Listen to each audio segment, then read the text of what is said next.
Hey, good morning, Natalie. I'm so happy to see you, and welcome to the MindPower Paradigm again this week with Ellie. And Natalie and you.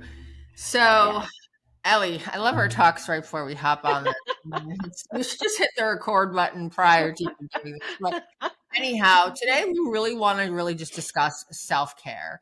And it's so important in all areas of your life. It's not just about putting on an outfit and feeling good when you go out to dinner, right? Self-care trickles down to your business, your finances, your relationships, your health, pretty much absolutely everything in your life. And what are we talking about with self-care here, right? So why does self-care like matter yeah, in the sales that you make in your job, or why does it matter in your relationships? I mean, yeah.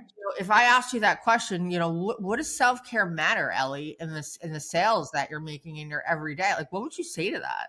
Oh, that's such a loaded question. So self-care reminds me of, and this is reminds me of the story, the metaphor that people use a lot with self-care is that if you are driving your car and your car is running on empty, there's no way that you're going to get anywhere, and there's no way that you're going to be able to help anybody or transport anybody or even yourself.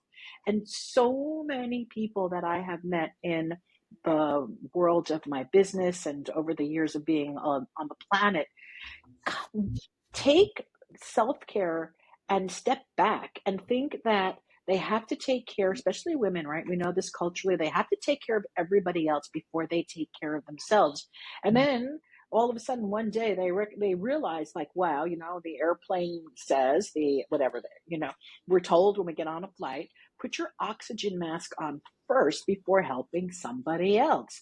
Right. Well, of course that makes sense. And yet we as women, I don't know, even men, some men, we tend not to take care of ourselves first.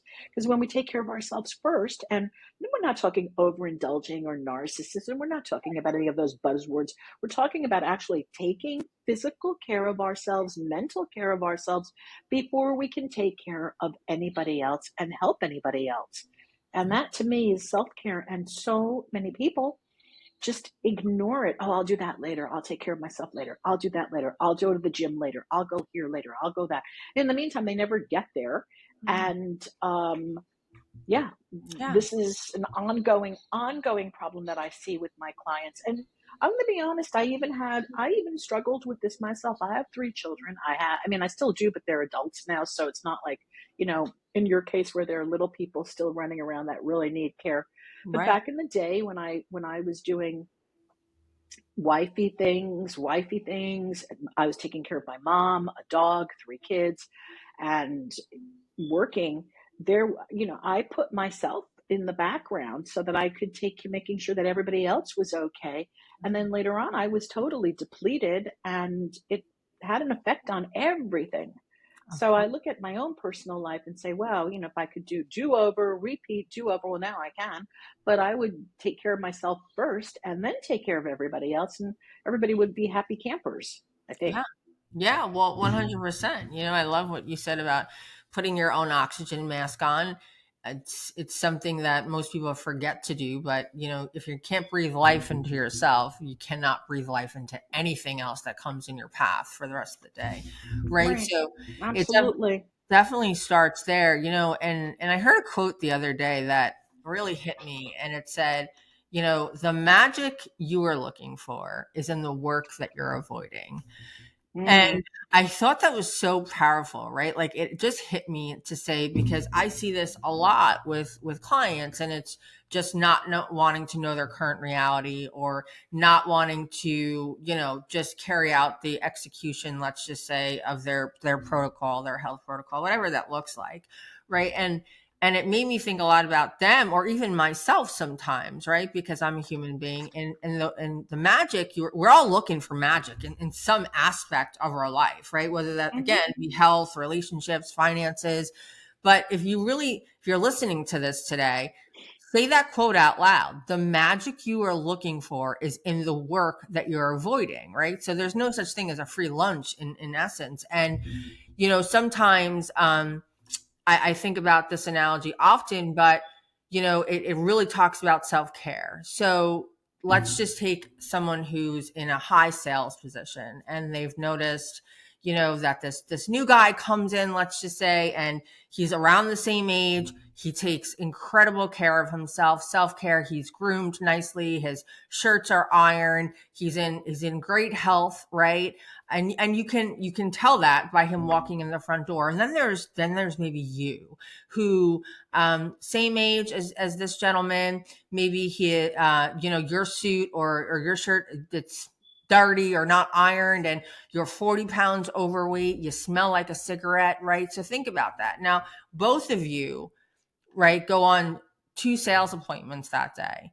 And I always say self-care, because this gentleman is in great self-care, he's going to show up to that appointment leading with the identity of, I've got you. My confidence is through the roof. And I know that you need what I have. And I'm going to give you that transformation and you're going to sign this deal.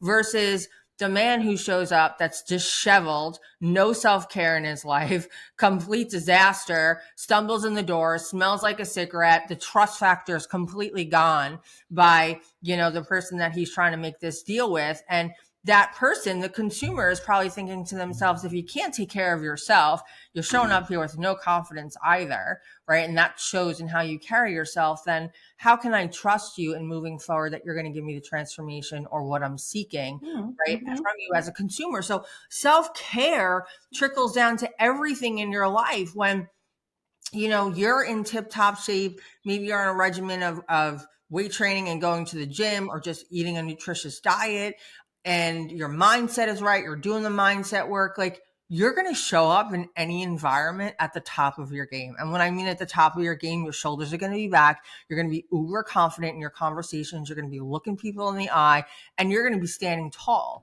versus the person who is shying away from pictures, no confidence in their sales appointments, right? So like, whoa, does self-care really matter? Oh, absolutely. Absolutely. What do you Yeah. say to that, Oh, I'm sitting here thinking, okay, we need to give everybody some tips. Yeah, Like, that's where for I'm going in this. sure. So, How do so you do it? okay, so tip number one, what I'm hearing, this is what I'm hearing. I love what you're saying.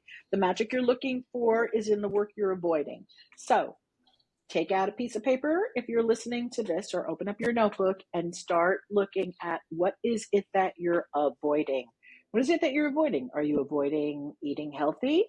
Are you avoiding getting into a relationship?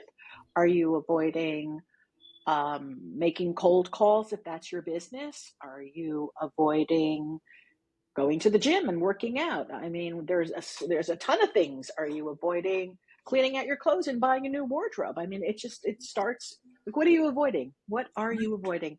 So Right. write down a list of the top 10 things that you're avoiding, if there are that many, and get to work on them. Start with the one that is the most important, the one that you have just been pushing. Like, for example, if you want to reduce your weight, right? Say, okay, now it's chip time at night, okay, or whatever it is that people do when they sit there and watch television, start mindlessly eating.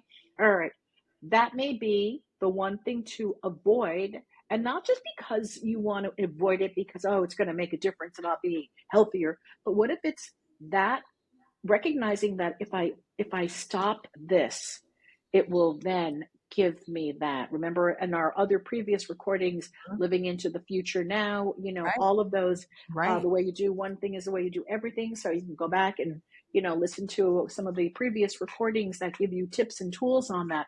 I'm telling you, Natalie, if we take a list and we start with the one thing that we are avoiding and work on that, magic will happen. Oh, yeah. Magic will really happen. Just lean in, just lean into it. And listen, you Mm-hmm. gotta expect for it to be uncomfortable.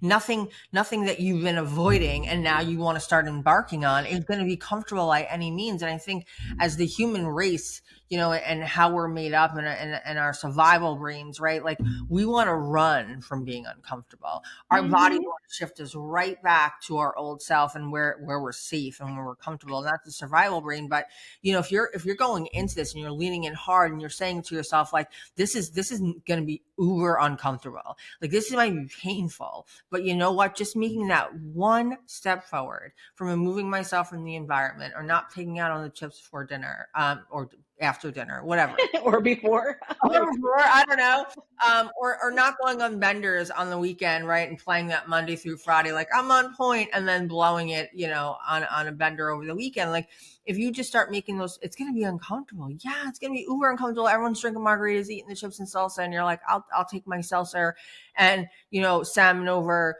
asparagus. That might be uncomfortable. That might be really painful for you. But guess what? The next time you do it, it's going to get easier. And the next time you do it, it's going to get easier. And then in 66 days, you're going to show up to that same dinner in the same place with the same friends who are doing all the same things. And your shoulder's Mm-hmm. going to be so confident and you're like, yeah, give me my salmon with asparagus. And you Mm-hmm. are just going to be a totally different vibe. Right. Mm-hmm. So just envision it. Mm-hmm. Absolutely. Yeah. Totally agree. Yeah. All right. I think we've given a really big homework task for this week. Yeah.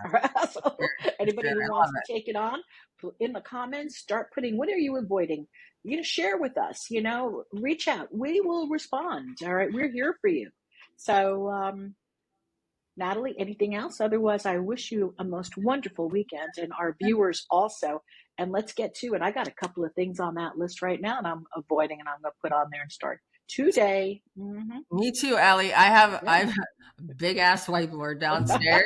Excuse my language. That has been up here, but it's been down there for some time. And I said to myself, as I was washing up this morning, that's coming back upstairs today, because the magic you were looking for is that work you're avoiding, and it's in the basement. It's got to come up, right? Ah, yeah, Yeah, yeah, yeah. yeah. So Mm-hmm, mm-hmm. so I love this. I love these talks. I wish we could talk for 3 hours, but I know you guys, our listeners, only got small little tidbits. So we look forward to chatting with you next Friday. All right, awesome. Take care, everybody. Have a great weekend. Bye, Natalie. See you Bye, soon. Ellie. Okay, bye.